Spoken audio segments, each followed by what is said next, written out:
ngakho kwamakhosazana asekhaya bengicela ukuthi wazi dadewethu ukuthi uShembe uhlale nawe ngaso sonke isikhathi. Yonke into oyenzayo uShembe usuke enawe.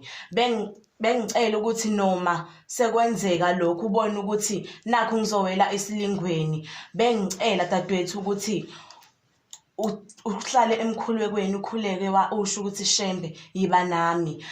Futhi khona kenzeka ukuthi uma uyinkosazana inkulumo zabantu, abantu emphakathini abakhulumayo abashoyo ukuthi hayi lona akaseyona inkosazana, akaseyona intombi wara kade khipha iziso. Lokho kuyamenza umuntu ukuthi agcine sephela amandla, kuyamkhathalisa umuntu lokho. Bengicela uhlale wena ezwini, uhlale ethembeni, uhlale kuShembe, umethembe uNkulunkulu wakho ngaso sonke isikhathi.